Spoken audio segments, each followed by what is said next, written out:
Hmm. Kahit tubig pwede. Hmm.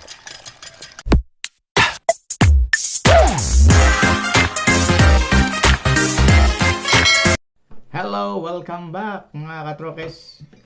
Ngayon po ay mayroon akong babagi ulit sa inyo, no. Ako ay gumawa ng panghigop ng gas sa lagayan. Pwede din ito sa langis.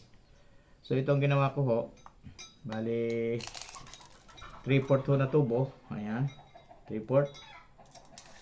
May haba po ito na 17 inches. Ayan. Tapos niligyan ko ho dyan ng parang gripo. Ayan, ayan. Dito, pag nahigop galing dito sa ilalim, dito bakit bababa dito, no? So niligyan ko rin dito ng ganito para pinakalawi niya, no?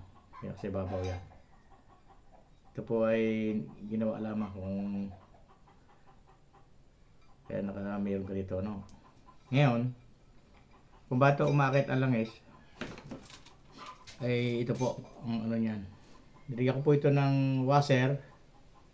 Washer po yun dyan. Tapos may hulin. Ayan, may hulin po. Kita nyo pong hulin.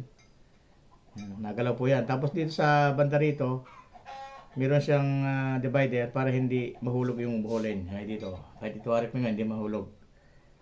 Maalog-alog po. Ayan. Maalog-alog. So, para makahigop yan, so gumawa naman ako dito ng ng alambre. Tapos kumuha ko ng uno na di media. Ayan. Tapos may harang din po na washer. Ayan, may washer po yan. Nandubi ng kamay ko.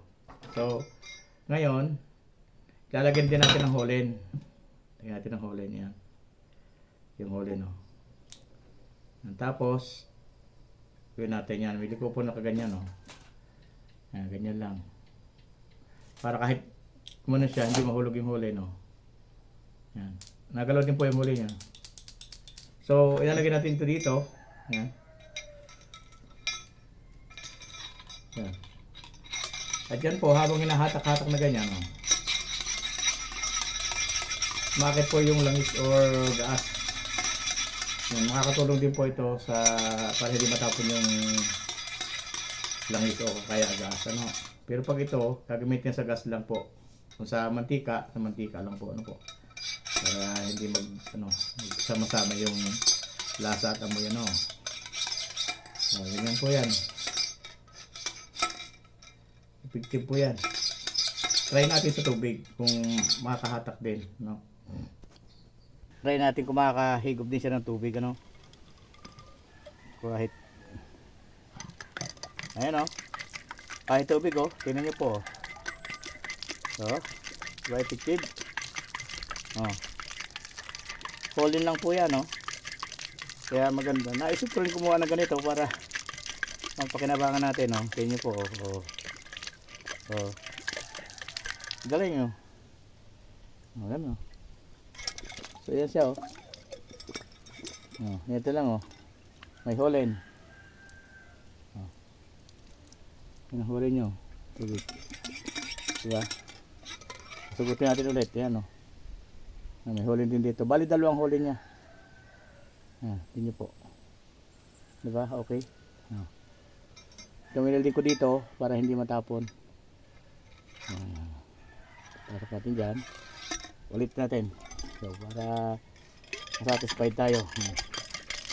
Yan po, oh. Ang lakas, oh.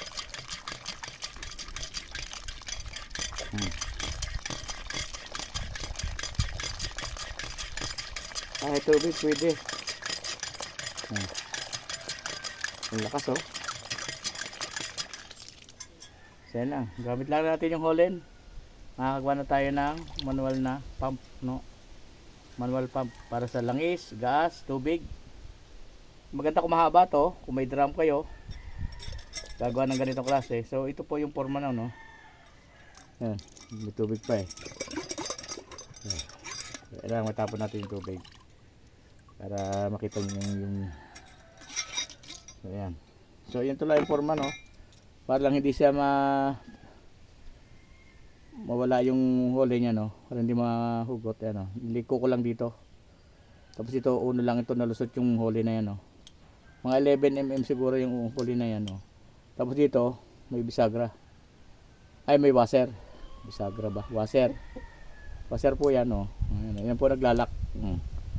So, the same po yan dito. Pares lang din po nito. Dito. May huli din po yan. Ayan, huli, no? Yan po huli.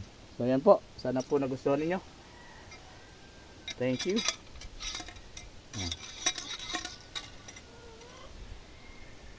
Kung gusto niyo yung video na ito, like, subscribe, and click the ring. Click the notification bell or bell icon. Diba ba? Yeah. 2 times para ma-notify po kayo Yes. sa mga susunod namin gagawin na videos. Thank you. Bye! Bye-bye.